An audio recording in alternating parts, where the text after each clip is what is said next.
परम श्रद्धे जीवन मुक्त भगवत प्राप्त सदगृहस्थ संत निष्काम भाव के आचार्य सेठ श्री जयदयाल गोविंद जी, जो गीता प्रेस के संस्थापक थे, उन्होंने कहा, अपने एक प्रवचन में कहा महाराज जी कि स्वामी राम सुखदास जी जैसे 10 संत हमको मिल जाएं तो हम कलयुग के माथे पर कील ठोक देंगे। ये सेठ जी ने कहा, केवल 10 संत मिल जाएं तो हम कलयुग के माथे पर कील ठोक देंगे। वस्तुतः सही बात है। संतों के दिव्य उपदेशों का प्रभाव जब तक धरती पर है तब तक कलयुग पूरी तरह अपने प्रभाव को प्रकट नहीं कर सकता।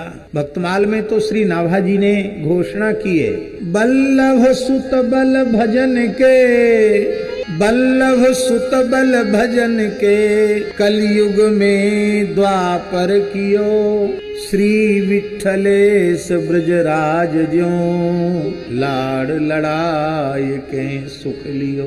कलयुग में द्वापर कियो। सारी धरती से कलयुग का साम्राज्य भले ही समाप्त न हो, पर जो संत सदगुरु के चरणाश्रित है और सत्संग में जिसने अपने जीवन को समर्पित कर दिया है, उसके जीवन का कलयुग निश्चित समाप्त हो जाए।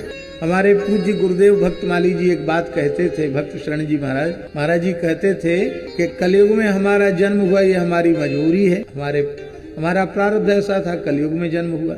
लेकिन भगवान ने यह अधिकार हमें दे रखा है कि कलयुग में जन्म लेकर भी हम सतयुग में जी सकते हैं। कलयुग के जो प्रबल 5 दोष हैं जिनमें कलयुग का निवास है, यदि हम पाप की कमाई नहीं करते हैं, पाप का धन नहीं खाते हैं, यदि हम मद्यपान नहीं करते हैं, यदि हम मांस भक्षण नहीं करते, मनवाणी क्रिया से किसी प्राणी की हिंसा नहीं करते हैं, परस्त्री पर कुदृष्टि नहीं करते हैं, जुआ नहीं खेलते हैं, इन 5 दोषों में तो कलयुग का निवास है। तो इस प्रकार से भी और नाम रूप लीला धाम के चिंतन में समर्पित जीवन हो तो कलयुग कहाँ है। कल हम लोगों ने पूज्य श्री मान मंदिर वाले महाराज जी का दर्शन किया। निरंतर श्री जी के नाम रूप गुण लीला के रस में ही डूबे रहते हैं।